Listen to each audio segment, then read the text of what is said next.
It was there. Yeah, no, it's in our Facebook. Kelly, Ellen, all in. Kelly Sanders. Right up front.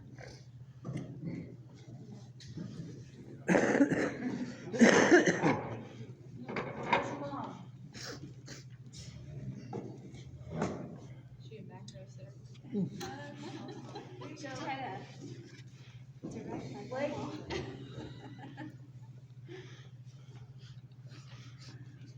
Plenty seats up front.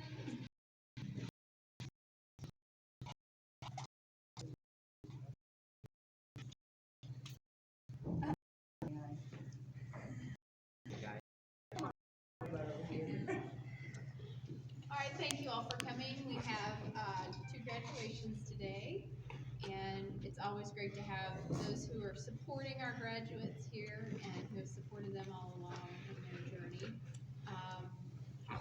We had some rough patches. Didn't start out on the best note, but the second time around was much different. And we saw that in how you applied yourself and applied the skills that you were learning and your commitment. And once we got it, out of the Chillicothe here place, I feel like things kind of leveled off. I don't know why that was such a big deal, but just getting out of there and in your own space and calling the shots, I think, was a little and that's what I've seen in you, is more confidence in being able to adult appropriately. You just took off. Once you hit that point, it was just like, yeah, I got this. Okay. I will say, I don't think anybody attends more concerts. It's like every week, like, I'm going to a concert again? I haven't been to a concert in years. Right? Like every week. Okay, sure. Go on. Making those contacts, those healthy contacts. Yeah.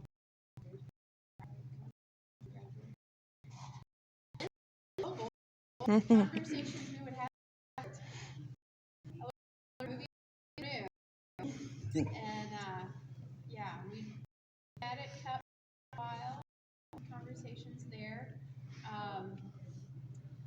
A little my way or the highway to start with, but we got there in the end. We learned to communicate and know why things, and we did have your best interests at heart. And what I learned about Mr. Lindley is he silently others need it and will take care of it. And that's something that I didn't know, but that I really cherish. Heart and give back. So I hope that continues because you got a lot to give.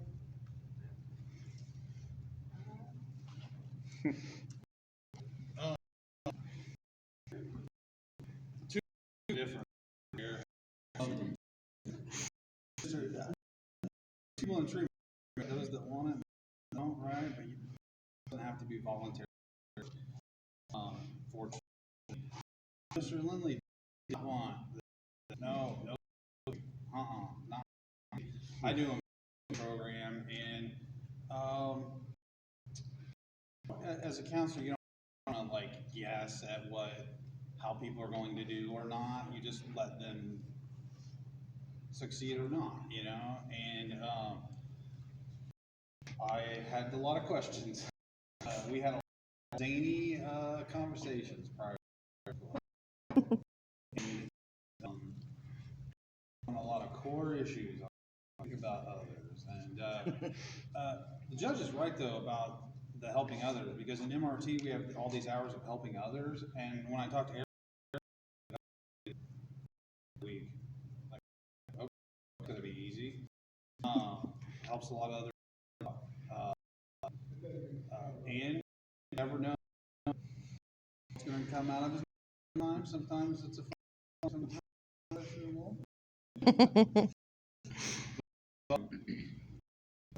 way, and I think you know, you got an DOC and just immediately got married. And I was like, what's going on? But apparently you found the right one. So everything works out great between you two. It's cool to hear.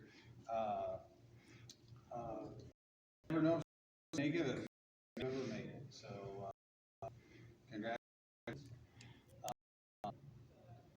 Those interesting conversations. So by anytime. Yes, sir. And it's just really cool to see.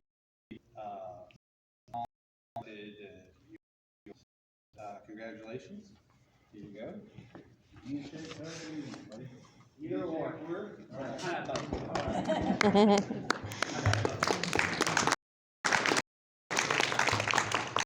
Andrea, she wanted this one, right?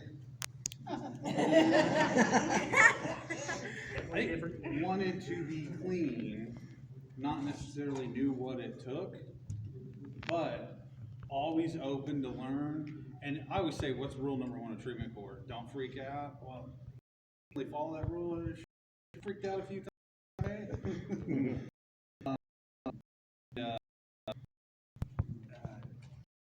You're just such a kind man. To keep boundaries with others, which is awesome to see.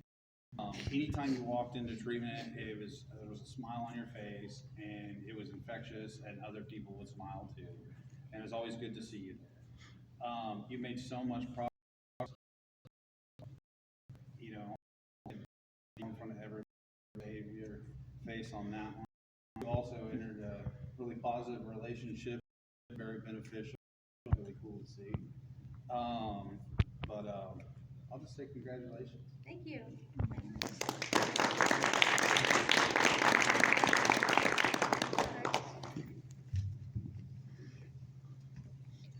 Super morning.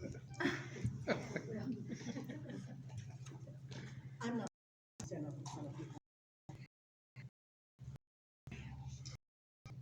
You were awesome. Not sure we're going in. I remember when she first started, and she comes in sweatpants and her hair everywhere. She chair.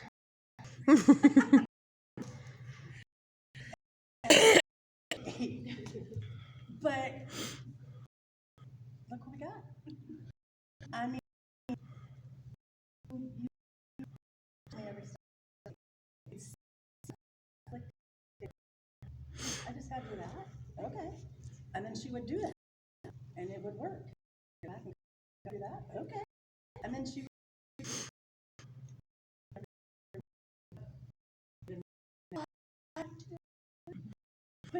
you can do it. We had to do it. We didn't do it. You did it. And I am so proud of you. You're recovering.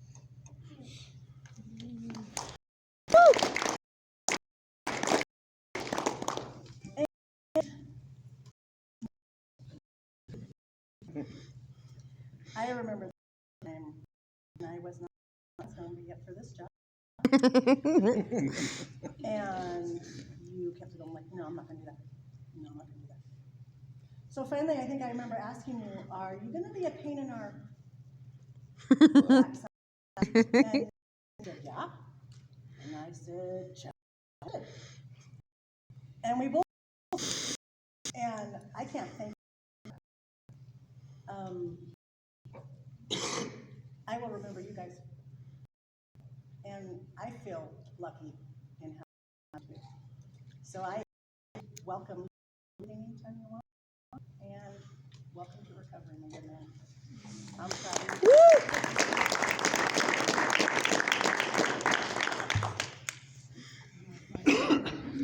Who wants to go first?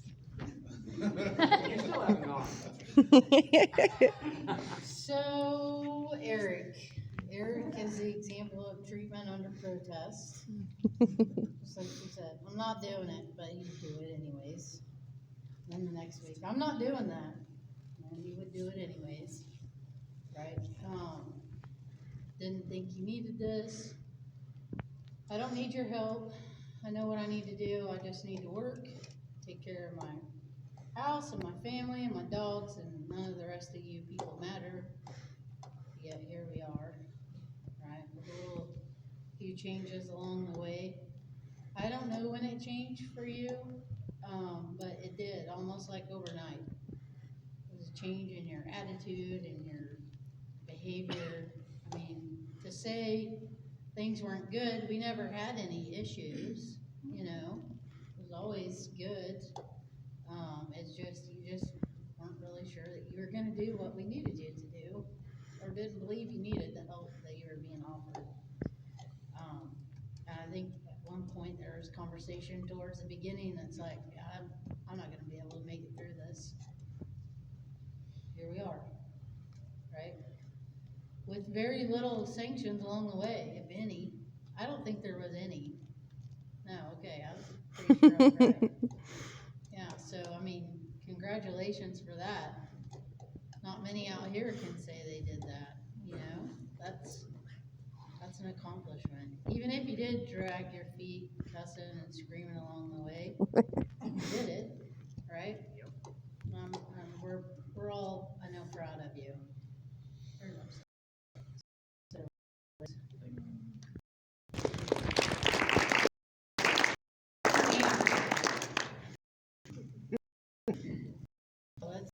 Where do I start?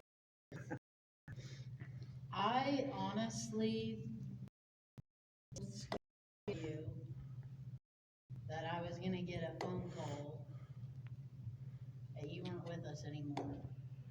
Like, to the point where I don't necessarily get too emotional very often, but, you know, I told you, like, there's stuff going around out there and people are, you know, falling over, and you take that chance, right? It's a game of Russian roulette every time, and I really was worried about you, and I really think you should have went to that CODS maybe 30 or 60 days sooner. You still dragging your feet along the way. And I don't know where it changed for you. I mean, I have a couple of ideas that I could come up with, right? You know, Shane sees new relationship. I saw the old one. And I know that was a lot of protest in the beginning. People, Dad probably had conversation over the phone, you know, and just, you know, I want to that half, right? That half wasn't my issue. I was more worried about you, and I knew that, you know, there wasn't some bigger intervention involved, that you weren't gonna make it, and you wouldn't be here today. I believe that with my heart, because that's a bad road to go down, you know. Chillicothe lost 2 people over the weekend. I mean, you guys just can't mess with that stuff anymore. It's scary. But enough about that. I'm proud of you and how far you've come, even if we didn't see from the beginning. That's okay. I'm sure I was probably not your favorite person, and I fit that role a lot, and I'm okay with that. That's the kind of my job here. I have to be that way, you know. There's no gray area. It's black and white, you know.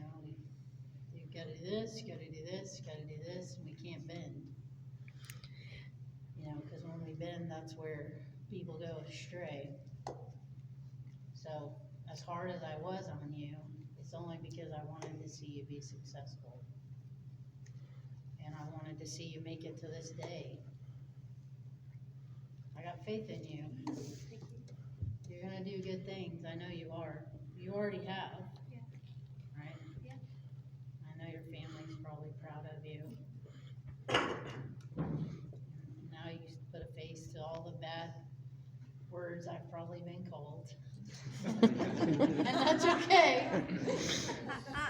You know, in this environment, things are bad and ugly. There's something going on, right?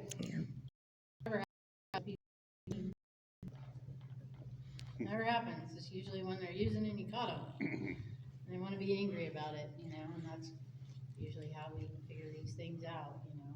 But if I take your picture of one to now, I think even you would see, you know, your eyes, a lot going on.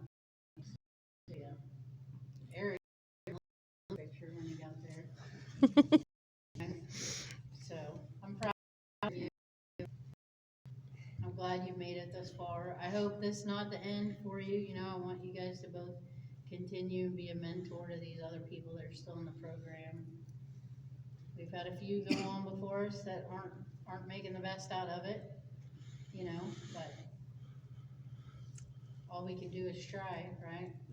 Right. All you gotta do is keep going, and if you ever get to a point where you think you wanna go backwards, just call me, I'll talk you out of it.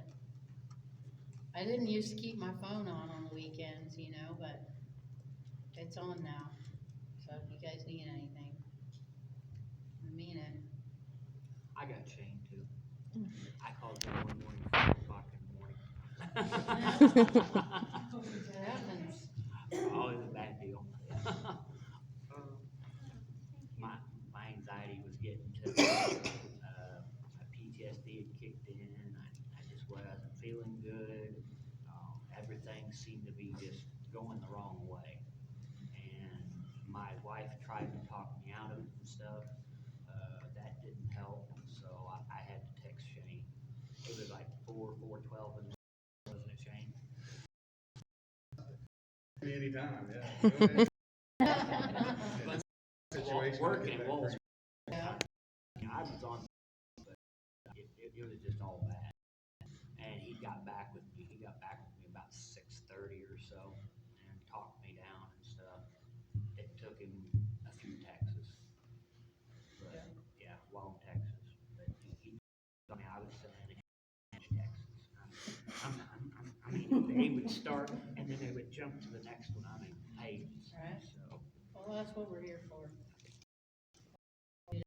and first thing I wanted to do with my PTSD, I wanted to write. I didn't care what time it was in the morning. I didn't care who was around me. I didn't care what the ramifications was. I didn't care about anything. I just knew that I was wanting to sink into a hole, stay in that hole, and never come out. Well, we're glad you didn't. Well, I got through it. I did get through it, so Shane helped. So, and that's why I'm here today. And that's why I ain't got no sanctions either.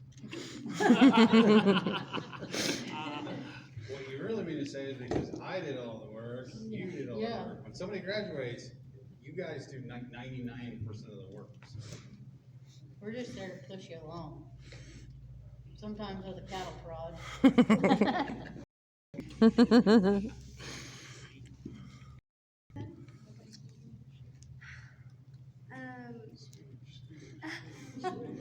I was thinking, I was like, I should have wrote something down because I have no idea what to say other than I am grateful to have come this far. I mean, starting out, I was just it was just scary, you know? And I didn't know how to get out of it. So I'm grateful for this experience, and it's brought me closer to my family again, and just learning how to live like a normal person. It's crazy, but I don't want to cry, so I'm gonna stop talking. But I'm grateful for you guys. Thank you for anytime I had a question or wanted to go to a concert.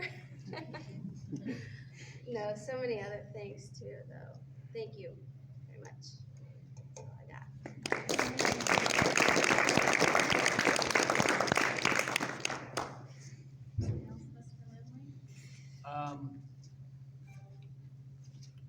Yeah, I was just sitting here thinking about it actually.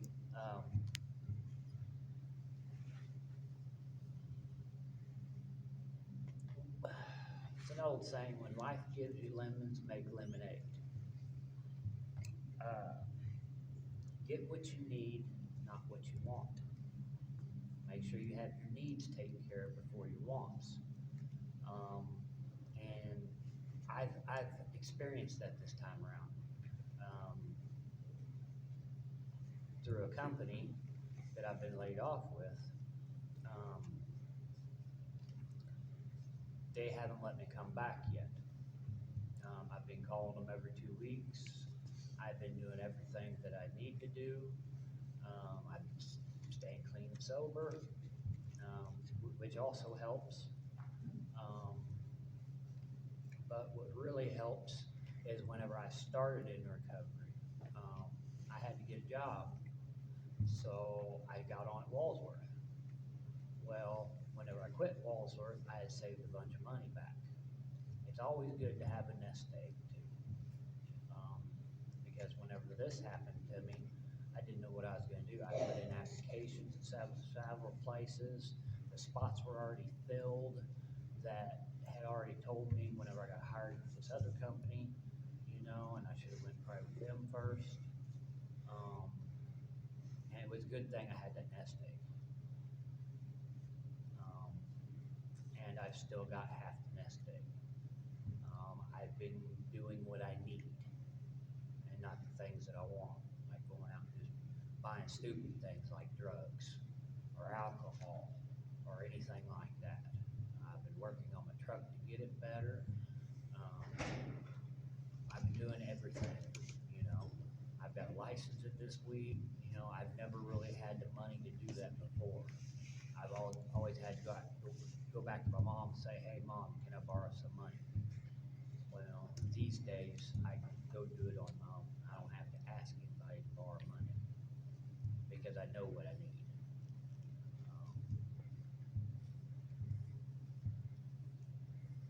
Which means in the future, I'll know what I need too, and drugs aren't them. Alcohol isn't what I need to stay in recovery, to go to NA classes, maybe go back to CR.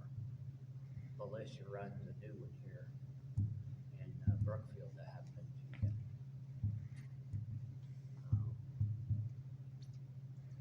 Over that, I don't know what else.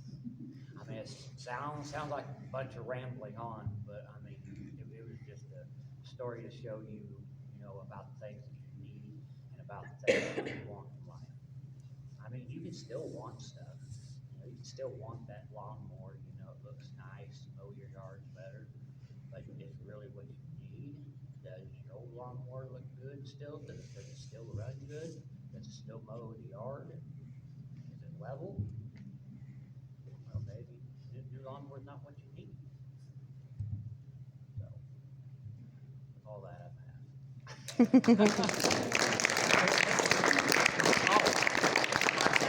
And thank everybody in the drug court, everybody, Bill, Kirsten, fucking Jennifer, Shane.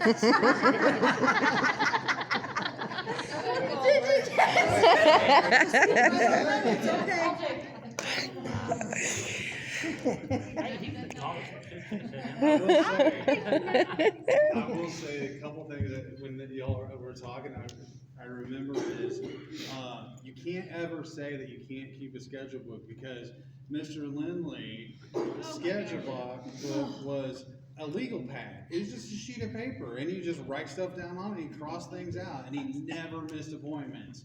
Like he was always there for appointments. It just hold on, let me get my legal pad out. I'll write that down, and that's all it was. I don't know how he didn't run out of paper. And it worked every time. Just a long sheet with cross out appointments on it. It worked perfectly, and it just goes to show you how you can like push back against your own beliefs or thoughts, but still comply with no sanctions. It's pretty cool. It is.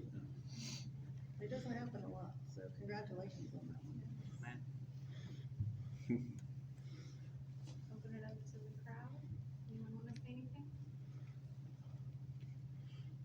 You don't have to. So, I met Andrea when we were using drugs. Just as, start off using, trying to quit, so now in recovery together. I mean, it's a blessing. I'm very proud of her and how far she's come. I mean, I love you. I'm proud of you. Congratulations to both of you, and very proud of you both. And Andrea, you know, you have a light that just shines, and I think one of the folks alluded to it earlier about, you know, when it's not there, we can tell. And it's such a gift that you have, and I'm excited to see you go and just shine that light with your family and in your workplace and everywhere you go, because you are such a blessing and a gift to all of us, and I'm really proud of your hard work. Congratulations. Thank you. I've known Eric for a long time. Long time. We've grown up together, more or less. And when he was in his using days, tell you what, he looks a lot different. I mean, a lot different. He was real skinny. And I mean, ever since I got in this program, I've seen him now. He's put on more weight. He looks good. Keep it up, Eric.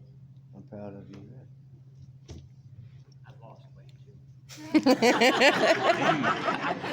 I gained it all, then I've actually lost 60 pounds again.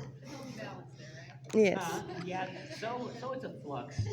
That thyroid thing up and down. Thyroid, so it always fluxes. No, it's not the half gallon of chocolate milk you drink every day. Why you lost My the wife, weight. I stopped doing it. Just because you was getting on me about breaking half gallons or gallons in the MRT all the time. I'd drink one every Tuesday. I'd bring it in and I'd have it all drunk by the time it was done. He just switched to strawberry. I didn't meet Erik until MRT, and it was always a blessing to come into MRT because to find someone that's outspoken and don't think about what they say before they say it, you can depend on Erik. And our group is getting a little bit smaller, so it'd really be nice if you come back just once in a while, because there is people in there that are struggling, and just to see where you come to just inspire them, to give them the will and the motivation to get to where you're at. I think it's important for people that's in MRT, not just MRT, but just life in general, to see someone that's come from being at the bottom of the pit to rise above. Andrea, I met you, I believe, at Celebrate Recovery in Marceline, and now you're my hairdresser. I love it. But from when I first met you till now, you have a light above you that shines, and I want to continue to see that shine. You are an inspiration to others.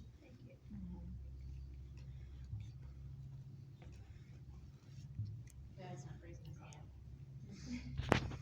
hand. He'll take care of that when he gets home. What's that? You weren't raising your hand to talk, so I guess I'll. Well, I just want to say, it's just good to have you back. Yeah. Love you. Well, you have your diplomas. Thank you. Thank you so much.